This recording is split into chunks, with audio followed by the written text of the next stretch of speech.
What are some red flags in a relationship that most people don't realize is a red flag?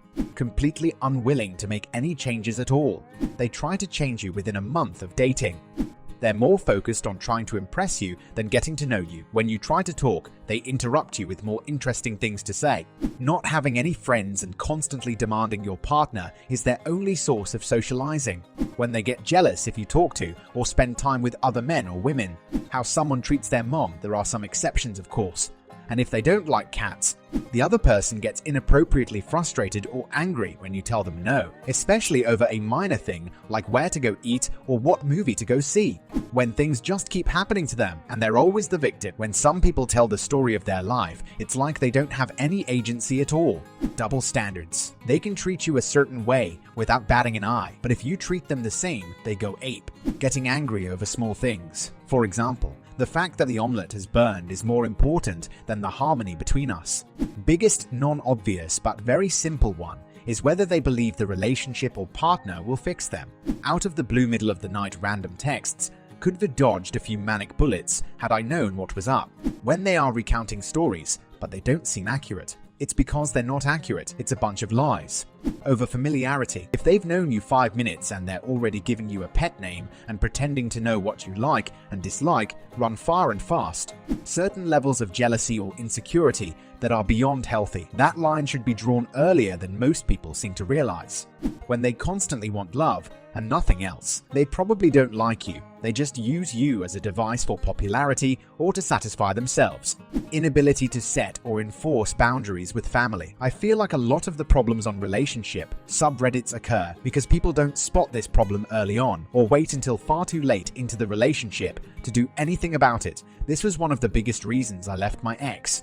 Missed opportunities to bond. It sounds silly, but it definitely adds up to showing how much they don't care. It can be as simple as you guys driving and you say, "Oh look, a rainbow," and they don't even care to turn their head. One-way traffic. For example, you're the one driving the talking and she's kinda just a passenger. Should have seen that in the last one and just chilled it off, but oh well. Love bombing. Moving too fast. Saying things like "I've waited for you all my life and we belong together" within the first week after meeting. First month even. You know you just met and really takes time. Same. Mine wanted to get married week 1 and I said no. Constant texting, calling, and showing up without asking first. This is controlling behavior that turns quickly to temper tantrums when you don't answer. Or you travel miles to see them, but they blame their bad economical situation for not being able to travel to you when they've actually spent the money on games. On maybe our 5th date, good amount of time, and we really liked each other by then. My ex and I were talking about things like, what's your biggest fear? What's your best quality? Just questions like that. She told me she falls out of love easily. I wish I kept that in mind a little more. Wanting to spend every second of every day together. Real relationships involve understanding of personal space and desires. As time goes on, more time will be spent together as people naturally grow closer when they respective of one another. If there's someone reading this comment and is searching for relationship advice, any book or seminar from John Gottman or his institute is great. Also, to have a successful relationship, learning more about yourself is really key. When they're only concerned with themselves, talk about what they have going on or their issues constantly and never seem to care what you have going on or even ask for that matter. Never having conflict, not big yelling matches. Just not agreeing on everything. Two different people are going to have conflict. It's how you deal with it that makes a good relationship. If it's ignored or buried, that's a red flag. Love is associated with what you do. In a healthy relationship, there should be nothing that can be done for you to be loved more, because the flip is that means there are things you can do to be loved less. Starting a sentence with, "I'm honest and I don't sugarcoat," meaning I'm the one who does not care if I hurt others. It's good to be honest. But there's a line between sincere honesty and narcissist who will in any way break someone down for their own gain. How they treat waiters, restaurant or fast food workers, and other similar service employees at places you go together. Also, how they react and deal with problems with restaurant orders, long waits, how they deal with the cable guy being a half-hour late, and other types of minor inconveniences. Constantly apologizing for your SO if you tell your friends about them, and you always find yourself saying things like, "SO didn't mean it like that." SO knows they can be a lot. They're trying. SO is a good person underneath all that. Get out of there. Chances are they're love bombing you or are putting up a show in front of you while your friends see them for who they really are. Also, the reverse of this, when your SO takes everything personally and you're constantly having to explain that your family and friends aren't all digging at them, how they treat others. My ex was a very proud troll, but I was blind to it being an issue because I was immune to it by being his princess. Down the road, when things started getting toxic and I was no longer immune to it, it became glaringly obvious that I should have known that he was lacking boundaries and empathy. Always saying things like, "I don't care what people think about me," and then proceed to change how they act, talk, etc. For a boyfriend or girlfriend, if you're gonna date a person, you have to understand that you're with that person no matter how you look, act, etc. And changing your entire personality for that person isn't healthy. Priorities that don't match, or maybe just don't work with your own. It's a little vague, but the gist is, if you have mismatched values and prioritizes, then in the short term, it might not matter, but 6 months or possibly years later, when there are hidden debts, savings blown on the wrong thing, or other such problems, it can be all too messy. These are often small things that grow into larger issues. Arguments, resentment, and frustration. The need to argue or jealousy. It seems a fairly obvious red flag, but I see people around me going through long-term relationships, having kids, getting married, etc., in relationships with someone who they fight with and are severely limited in their freedom due to jealousy. Neither seem happy, but they sort of convince themselves they are. I don't get it.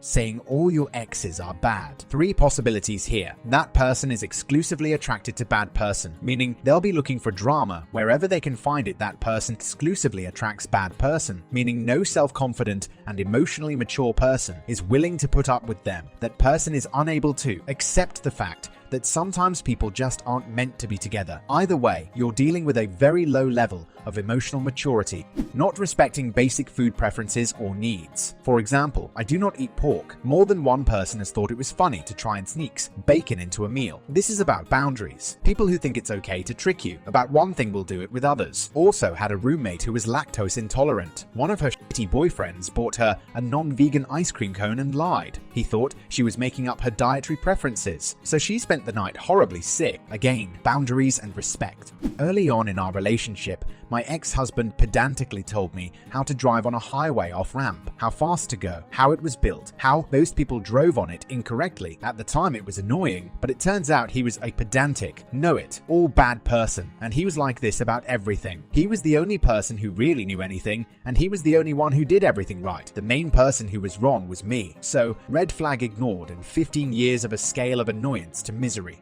I don't know if there's a term for this, so I'll call it the quiet crusader. A quiet crusader holds political, religious, or moral beliefs different to yours. On its own, that's okay, and even sometimes a good thing, but does not tolerate yours, won't admit to not tolerating yours, lures you into a seemingly healthy relationship only to pit it against you changing your beliefs. They will often forget your stances, throw tantrums repeatedly for you only to open your mind, and they never tell you how far they're willing to go to push your convictions because they feel they have a divine right and power to change you.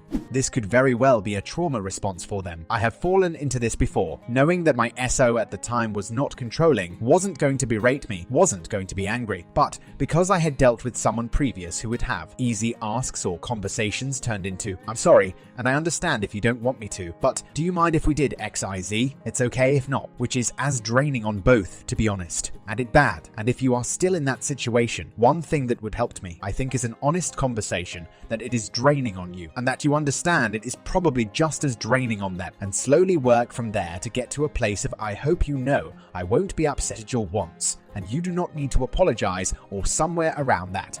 Having been round the block many times now and experienced many different relationships with stable people and some truly crazy people, 2 of the biggest things I have learned in terms of red flags is people who blame their past relationships and exes for their behavior or mental issues. Now I know there will obviously be exceptions to this, but take it from me, 99% of the time, if a person has lots of failed relationships or friendships and they blame it on everybody else or on how badly they were treated, then mark my words, that person is the problem, not the others.